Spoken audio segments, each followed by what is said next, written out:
आज के वीडियो में हम लोग बात करेंगे CSIR net JRF previous year solution पे वेक्टर्स के आए हुए सभी क्वेश्चन पे। इससे पहले के 4 लेक्चर्स में हम लोगों ने ग्रेडियंट, डाइवर्जेंस, कर्ल थ्योरम, उनकी फंडामेंटल थ्योरम्स पे किए हैं चारों लेक्चर। अगर आपने वो लेक्चर नहीं देखे तो वो जाके देख सकते हैं। तथा आज के लेक्चर में हम लोग प्रीवियस ईयर आए हुए नेट के आए हुए सारे क्वेश्चन करेंगे। तो फर्स्ट क्वेश्चन है A vector and B vector to distinct three-dimensional vector, then the component of B vector that is perpendicular to a given by, मतलब A और दो कोई वेक्टर हैं 3D में। देन हमको बताना है कि component of B vector that is perpendicular to A vector, कि B वेक्टर का वो कंपोनेंट जो A वेक्टर के परपेंडिकुलर होगा कौन सा है। 4 ऑप्शन गिवन है, उनमें से हमें वो ऑप्शन बताना है जो बी वेक्टर का कंपोनेंट हो और ए वेक्टर के परपेंडिकुलर हो। तो चलिए शुरू करते हैं। फर्स्ट ऑफ ऑल हम लोग इसमें देखेंगे, ये सपोज कीजिए बी वेक्टर है और ये ए वेक्टर है, ठीक है। ये दो वेक्टर हैं, ये बी वेक्टर हो गया, ये ए वेक्टर हो गया। इन दोनों के बीच का एंगल मान लिया थीटा है। तो अभी हमको बताना है कि बी वेक्टर का वो कंपोनेंट, बी वेक्टर के अगर हम लोग कंपोनेंट करें तो बी वेक्टर के जो कंपोनेंट आएंगे वो इस प्रकार आएंगे कि ये वाला जो कंपोनेंट होगा, ये वाला कंपोनेंट, एक कंपोनेंट ये होगा, ठीक है। ए वेक्टर के पैरेलल कंपोनेंट होगा एक बी वेक्टर। तो ये वाला बी वेक्टर का जो कंपोनेंट होगा बी साइन थीटा, ये बी वेक्टर था, ये बी साइन थीटा कंपोनेंट होगा, ये बी कॉस थीटा कंपोनेंट होगा। तो ये जो कंपोनेंट होगा बी साइन थीटा, ये वाला कंपोनेंट ही परपेंडिकुलर होगा किसके, ए वेक्टर के। तो हमें यही कंपोनेंट की वैल्यू बतानी कि इन चारों वेक्टर में से कौन होगा बी साइन थीटा। तो बी साइन थीटा की वैल्यू बतानी है। तो जो बी साइन थीटा है वो किस डायरेक्शन में, के कैप डायरेक्शन में है, परपेंडिकुलर, ठीक है। अभी हम देखें, अगर ए क्रॉस बी करें तो ए क्रॉस बी डिफाइंड होता है वेक्टर में ए बी, मैग्नीट्यूड ही ए बी है तो चाहे वेक्टर के अंदर मॉड लगा लो, A B sine theta N cap, इस टाइप से ये डिफाइन होता है। यहाँ पे एन कैप क्या है, एन कैप है perpendicular to the plane containing A and B pointing upward, ठीक है। एन वेक्टर ए और बी के परपेंडिकुलर है, ठीक है। जिस प्लेन के में ए और बी हैं उसके परपेंडिकुलर वेक्टर है एन कैप। तो अभी ए क्रॉस बी आ गया, ए बी साइन थीटा। अगर हम लोग इसमें फर्स्ट ऑप्शन को देखते हुए इसमें ए क्रॉस कर दें ए वेक्टर क्रॉस बी वेक्टर के, तो ए वेक्टर क्रॉस बी वेक्टर की वैल्यू क्या है, ये, तो पुट करा दो। तो ये हो जाएगा mod A mod B sine theta, और इस ब्रैकेट में बचेगा A vector cross N vector. अच्छा बताओ, A vector cross N vector, N cap की डायरेक्शन क्या होगी, ऊपर की ओर, और ए वेक्टर की क्या है, ये है डायरेक्शन। एन कैप की जो डायरेक्शन होगी वो इन दोनों प्लेन के परपेंडिकुलर, दैट इज ऊपर की ओर, ठीक है। एक टाइप से out of plane of the paper होगी, है कि नहीं। और ए वेक्टर की इधर है, तो जो इनके क्रॉस प्रोडक्ट की डायरेक्शन आएगी वो माइनस के कैप की डायरेक्शन में आएगी। तो हम लोग का ये आ जाएगा माइनस, और ए स्क्वायर हो जाएगा बी साइन थीटा के कैप, ये आ जाएगा इसकी वैल्यू ए क्रॉस बी की, ए वेक्टर इंटू ए क्रॉस बी की। तो अभी देखो इसको हम लोग ढंग से लिख सकते हैं, हमें बी साइन थीटा निकालना है क्योंकि वही परपेंडिकुलर है गिवन ए वेक्टर के, ठीक है। तो हमें बी साइन थीटा की वैल्यू चाहिए क्योंकि यही बी का वो कंपोनेंट है जो परपेंडिकुलर है ए वेक्टर के। तो यहाँ से निकाल लो माइनस ए वेक्टर क्रॉस बी, और यहाँ आ जाएगा ए स्क्वायर नीचे। अच्छा, वेक्टर में प्रॉपर्टी होती है, अगर ए क्रॉस बी है तो ये इक्वल हो जाएगा माइनस बी क्रॉस ए के, ठीक है। तो इस प्रॉपर्टी का यूज़ करो तो ये माइनस हटा दो, इसको पलटा दो, तो ये हो जाएगा A vector cross B cross A, sorry ये ए स्क्वायर है अपॉन ए स्क्वायर। तो ये कौन सा ऑप्शन है? ये ऑप्शन था फर्स्ट वाला। देखो A vector cross B cross A by A square, तो करेक्ट ऑप्शन हो जाएगा ए वाला। ठीक है, फिर से क्वेश्चन देखो। A let A and B be two distinct 3-dimensional vector, then component of B that is perpendicular to A vector. तो देखो हमने क्या किया, ए क्रॉस बी निकाल लिया, जो कि फॉर्मूला होता है A B sine theta N cap perpendicular to the plane containing A and B. ठीक है, उसके बाद हम लोगों ने क्या किया, ए क्रॉस का मल्टीप्लाई किया इसमें। ए क्रॉस का जब मल्टीप्लाई किया तो ए बी साइन थीटा यहाँ आ गया, ए क्रॉस एन हो गया। अब ए क्रॉस एन इस फिगर से देखो एन कैप परपेंडिकुलर है, तो ए क्रॉस एन करोगे तो माइनस ए के कैप आ जाएगा, तो उसको हमने बाहर कर लिया माइनस। अब देखो हमें ये आ गया। ठीक है, बी साइन थीटा की वैल्यू चाहिए हमको, तो बी साइन थीटा को इधर रखा, बाकी को नीचे भेज दिया, और जब नीचे भेज दिया तो ए स्क्वायर आ गया। अब A cross B equal to minus B cross A होता है, तो वैल्यू पुट करा दी, माइनस एडजस्ट कर दिया इसको, ए क्रॉस बी को B cross A upon A square कर दिया। ये आ गया ऑप्शन नंबर फर्स्ट। देखते हैं next question.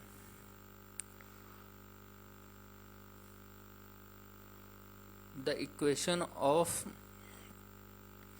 Plane that is tangent to the surface X Y Z equal to 8 at the point ये। तो मैं equation of plane that is tangent निकालना है सरफेस पे। एक होता है unit vector normal to the surface, यहाँ पे लेकिन टेंजेंट निकालना है। तो फर्स्ट ऑफ ऑल तो पहले ग्रेडियंट फाइंड करोगे। इस तरह के कोई भी क्वेश्चन होंगे उसमें सबसे पहले क्या करेंगे, गिवन प्लेन का डाइवर्जेंस फाइंड करेंगे। तो x Y z minus 8 equal to 0 हो जाएगा। यहाँ पे क्या होता है, क्या x Y z minus 8 equal to 0, ये कर लो। अब इसका ग्रेडियंट फाइंड आउट कर लो। तो जब इसका डेल फाइंड आउट करोगे, मान लो ये फाई था हमारा, ठीक है, फाई इक्वल टू ये हो गया। ठीक है, फाई आ गया तो डेल फाई निकाल लो। सबसे पहले डेल फाई निकालोगे तो ये आई कैप वाई जेड हो जाएगा plus x Z J cap हो जाएगा, और ये हो जाएगा एक्स वाई के कैप। अगर आपको ग्रेडियंट निकालना नहीं आता तो आप ग्रेडियंट वाला लेक्चर 1 देख सकते हैं। ग्रेडियंट निकालने के लिए यहाँ पे बता दूँ, आई कैप डेवर बाई डेवर एक्स, जे कैप डेवर बाई डेवर वाई, और के कैप डेवर बाई डेवर जेड। ये ऑपरेट करा दिया है गिवन सरफेस पे, ये जो इक्वेशन प्लेन की गिवन है उस पे। तो वैल्यू आ गई ग्रेडियंट की। अभी देखो ग्रेडियंट की वैल्यू आ गई, तो ग्रेडियंट की वैल्यू हमको चाहिए किस पॉइंट पे, 1,2,4 पे। तो ग्रेडियंट की वैल्यू हम लोग निकाल लें 1 2 4 पे, 1 2 4 पे। तो 1 2 4 पे वैल्यू आ जाएगी ग्रेडियंट की। यहाँ पे आई 4 2 ज़ा 8, ये 4 ये 2 ये 4 8 हो जाएगा, प्लस यहाँ देखो x की वैल्यू 1 है, y और z की वैल्यू 4 है, तो 4z 4j कैप, और यहाँ पे देखो x की 1 और y की 2, तो 2 हो जाएगा k कैप। अभी हम लोगों ने क्या निकाल लिया, ग्रेडियंट की वैल्यू। अब हमें चाहिए क्या, इक्वेशन ऑफ प्लेन जो टेंजेंट हो। तो ऐसे एक वेक्टर की इक्वेशन जो इस ये जो सरफेस की इक्वेशन आई है इसके नॉर्मल हमको चाहिए। तो कोई दो वेक्टर नॉर्मल होते हैं, जब किसी तो अगर दो वेक्टर नॉर्मल हो तो उनकी कंडीशन होती है ए और बी वेक्टर अगर नॉर्मल हैं तो A dot B equal to 0 होगा। ठीक है, ये परपेंडिकुलर होने की दो वेक्टर की कंडीशन होती है, वही लगा देंगे। तो माना वो वेक्टर आर है और किसी पॉइंट पे पूछ रहा है तो आर माइनस आर नॉट कर दो। ठीक है, ये कर दो। अब इसके परपेंडिकुलर ये जो वेक्टर आया है, ठीक है, ये वेक्टर क्या आया है, I 8 I cap 4j cap plus 2k cap.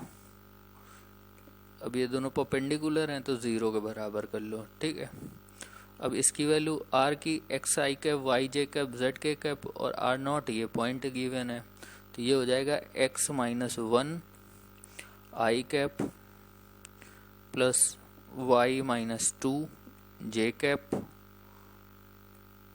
Plus z minus 4 ये जो पॉइंट गिवन था उसी पे वैल्यू निकाल ले। के कैप इसका हम लोग करा देंगे डॉट प्रोडक्ट किसके साथ, ये वेक्टर के साथ।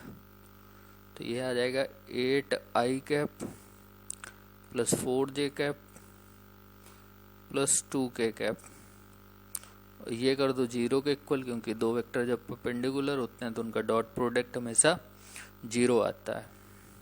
तो यहाँ से वैल्यू फाइंड आउट कर लो। तो ये आ जाएगा 8x माइनस 1, 8x माइनस 1 आ गया। तो ये आ जाएगा 8x, आई वाले का आई के साथ करोगे ना, तो ये आ जाएगा plus 4y minus 2 plus 2z minus 4 equal to 0। इसको सॉल्व कर लो। 8x minus 8, 4y minus 8 plus 2z minus 8 equal to 0। तो 8 3 ज़ा 24, इधर ले आओ। 8x plus 4y plus 2z equal to, इस तरफ लाओगे 24। तो ये आ गई इक्वेशन जो हमें चाहिए थी। ठीक है, तो ऑप्शन कौन सा आ गया, 4x plus 2y plus z equal to 12 आ रहा। तो देखो 2 कॉमन लेके काट दो। ये देखो इसमें 2 कॉमन ले लो, तो ये हो जाएगा 4x, 2 कॉमन ले लो, 2y plus z equal to 24। 2 से काटोगे ये 12 टाइम चला जाएगा। तो अब ऑप्शन देखो 4x plus 2y plus z equal to 12, 4x plus 2y plus z equal to 12। Option आ गया बी। ठीक है, option B is the correct answer. Next question देखते हैं।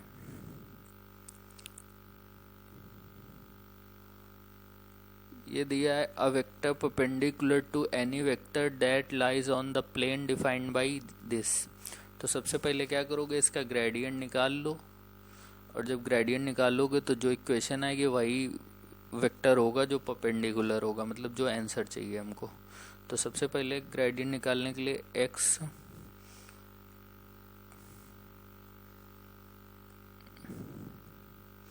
x plus Y plus Z minus 5 equal to 0 कर दो। अब इसका ग्रेड निकालने के लिए आई कैप डेवर बाई डेवर x, जे कैप डेवर बाई डेवर y और के कैप डेवर बाई डेवर z। फिर x plus Y plus Z minus 5 equal to जो भी आए। देखो अब इसको करोगे तो x का 1 आ जाएगा, तो आई कैप, y का 1 आ जाएगा तो j कैप, और फिर k कैप और 5 का 0। तो अभी इक्वेशन आ गई तुम्हारी आई cap plus J cap plus K cap equal to, ये आ गया आंसर नंबर सी। तो जब भी आपको परपेंडिकुलर वेक्टर निकालने को बोले किसी सरफेस पे, तो आप उसका ग्रेडियंट सीधे सीधे निकाल देना, तो गिवन आंसर आ जाएगा। तो ऑप्शन नंबर सी आ गया। नेक्स्ट क्वेश्चन देखते हैं।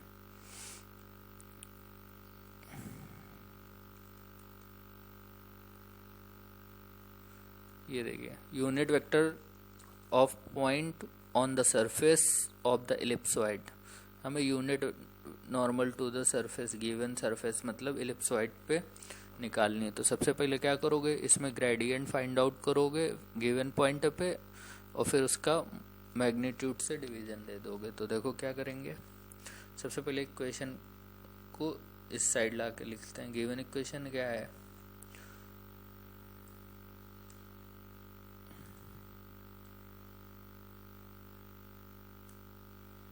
ये हो जाएगा X square plus Y upon A square plus Y square upon B square plus Z square upon C square minus 1। ठीक है, अभी ये हो गई। अब इसका जब हमें ग्रेडियंट फाइंड आउट करना है, तो आई कैप डेवर बाई डेवर एक्स प्लस जे कैप डेवर बाई डेवर वाई प्लस के कैप डेवर बाई डेवर जेड का मल्टीप्लाई कर दो इस पे X square by A square, Y square by B square और Z square by C square पे। इस पे जब ये ऑपरेट कराओगे तो बताओ आंसर क्या आएगा। 2x by A square, 2x by A square I cap, 2y by B square J cap, और आ जाएगा 2z बाई के, 2z के कैप बाई सी स्क्वायर। अभी आ गया। अभी हमें पॉइंट गिवन है a by root 3, b by root 3 और c बाई रूट 3। इस पॉइंट पे फाइंड आउट करना है हमको। एम आई राइट? पॉइंट यही है शायद, a by root 3, b by root 3, c by root 3। Yes, तो वैल्यू एक्स वाई जेड की जगह इनकी पुट करा दो। तो ये हो जाएगा 2 बाई रूट 3 a, क्योंकि a के से a के कट गया, a के बचेगा केवल। सिमिलरली 2 बाई रूट 3 एक b बचेगा यहाँ पे, और ये आ जाएगा 2 बाई रूट 3 c, यहाँ k कैप बचेगा। सॉरी, ये k कैप है। तो अभी हमने क्या किया, ग्रेडियंट फाइंड आउट कर लिया। अब हमारे unit vector normal to the surface का जो निकालने का फॉर्मूला होता है वो होता है del F upon mod of del F at given point, जो भी पॉइंट एक्स वाई जेड हो। यहाँ पे जो पॉइंट गिवन हो x1 y1 z1 या एक्स वाई जेड, जो भी पॉइंट मान लो, जैसे हमारा a by root 3, b by root 3, c by root 3 given था। तो ये आ गया। अब इसका बस मैग्नीट्यूड से हमें डिवीजन देना है। तो मैग्नीट्यूड से डिवीजन कैसे दोगे, यहाँ देख लेते हैं। यहाँ पे देखो, तो ये normal unit vector normal to the surface, vector normal to the surface, to the surface, ये हो जाएगा 2 by root 3 a I cap plus 2 by root 3 b J cap plus 2 by root 3 c K cap upon, जब upon करोगे तो ये हो जाएगा, इसका मॉड निकालोगे तो मॉड में क्या आ जाएगा, रूट इसका square 2 by root 3 A square, 2 by root 3 by B square, 2 by root 3 by C square.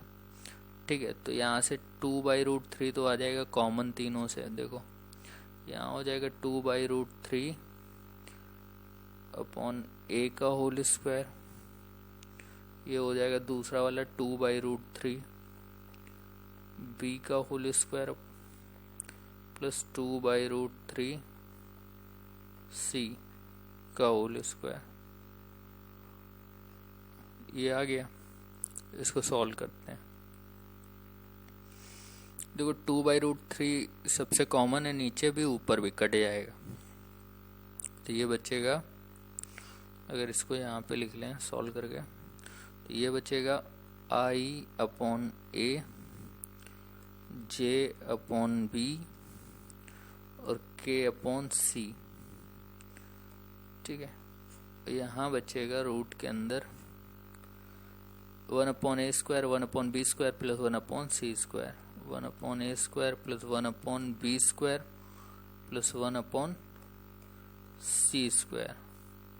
तो यहाँ A square B square C square common हो जाएगा, नीचे के रूट को सॉल्व करोगे तो यहाँ बी स्क्वायर प्लस सी स्क्वायर, यहाँ बी स्क्वायर सी स्क्वायर, यहाँ ए स्क्वायर सी स्क्वायर, यहाँ ए स्क्वायर बी स्क्वायर हो जाएगा और ए square B square C square ऊपर चला जाएगा। ठीक है, तो इसको सॉल्व करेंगे तो आ जाएगा, देखो अगर इसको ऐसे ही रखें तो ऊपर ए बी सी कॉमन आ जाएगा। सॉरी, ऊपर वाले को भी सॉल्व कर लो। ऊपर आ जाएगा ए बी सी, तो यहाँ आ जाएगा B C I cap plus A C J cap plus A B K cap. ये आ गया ऊपर वाले को सॉल्व करने को, अपॉन यहाँ A square B square common ले लो तो रूट के अंदर आ जाएगा, यहाँ आ जाएगा बी स्क्वायर सी स्क्वायर, यहाँ आ जाएगा ए स्क्वायर सी स्क्वायर और यहाँ आ जाएगा ए स्क्वायर बी स्क्वायर अपॉन में ये जो रूट ए square B square C square B square C square. अच्छा तो ये स्क्वायर है, रूट के बाहर आ जाएगा तो ए बी सी बचेगा, तो ये और ये कट गया, तो आ गया आंसर हमारा B C I cap A C J cap और A B K cap upon under root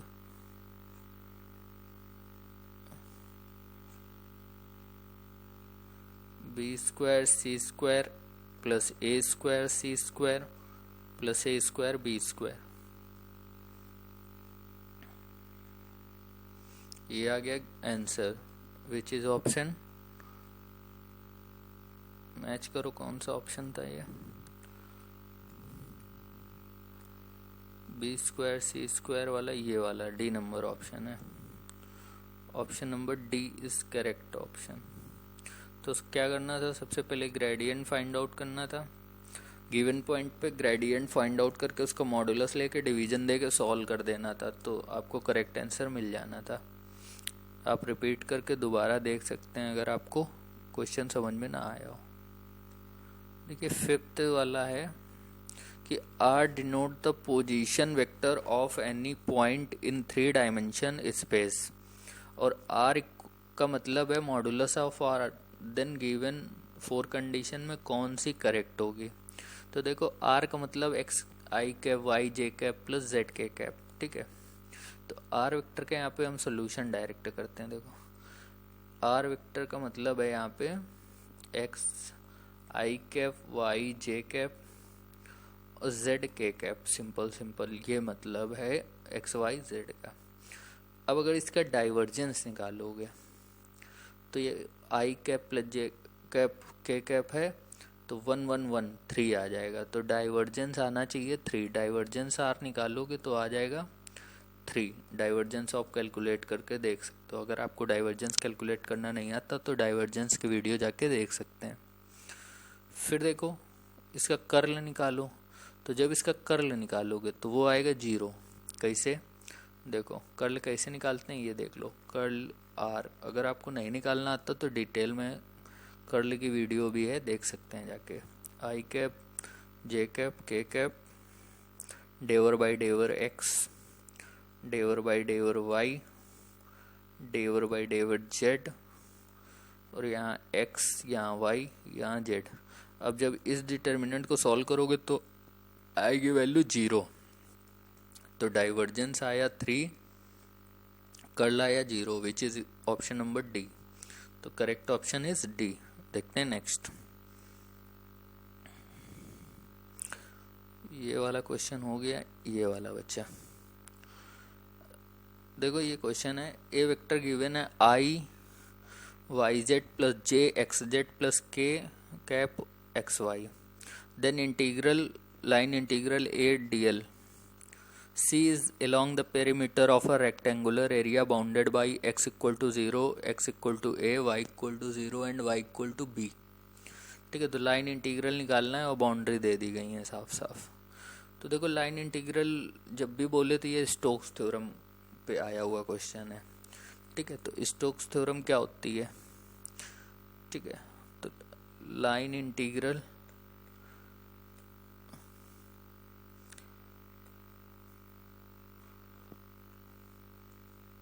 equal to surface integral of curl of that vector,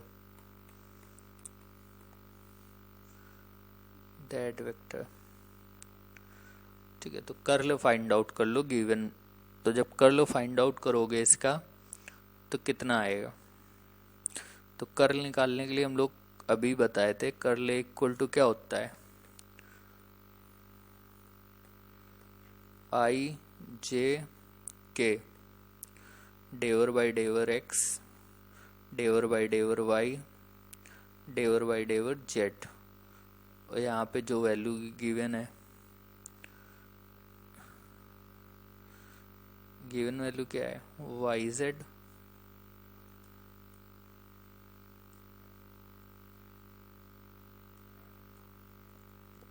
इसमें वाई जेड थी, इसमें होगी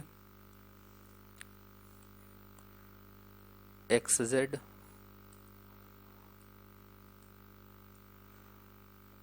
और इसमें क्या था, एक्स वाई। इसका कर्ल निकालोगे ये भी आएगा जीरो। अब जब कर्ल ही जीरो आ गया, जब कर्ल जीरो आ गया तो उसका सरफेस इंटीग्रल ऑलरेडी जीरो आएगा, तो correct answer is D number. आप कर्ल निकाल के देख सकते हो, कर्ल जीरो आ रहा, तो ये देखिए लाइन इंटीग्रल निकालना था, ये हमको पता होनी चाहिए थ्योरम। थ्योरम हमें पता थी, कर्ल निकाला जीरो आ गया, जीरो आया तो ये पूरा पार्ट जीरो हो गया, तो ए डी एल किसके इक्वल आ गया, जीरो के। तो ये थे प्रीवियस ईयर आए हुए क्वेश्चन। अगर आपको ज़रा सा भी डाउट है तो आप कमेंट सेक्शन में जाके बता सकते हैं, मैं उसको एक्सप्लेन करूँगा। आपको व्हाट्सएप नंबर दूंगा अपना, वहाँ पे आप पूछ सकते हैं। तो ये थे आज के क्वेश्चन। आपको कोई भी दिक्कत है तो आप प्लेलिस्ट में जाके ग्रेडियंट डाइवर्जेंस बिल्कुल बेसिक से सभी कोऑर्डिनेट के लिए बता रखा है, वहाँ जाके प्लेलिस्ट में वीडियो देख सकते हैं। आप अपनी कोई भी परेशानी हो बता सकते हैं, ठीक है, लेक्चर्स के रिकॉर्डिंग। मिलते हैं नेक्स्ट वीडियो में, तब तक के लिए बाय।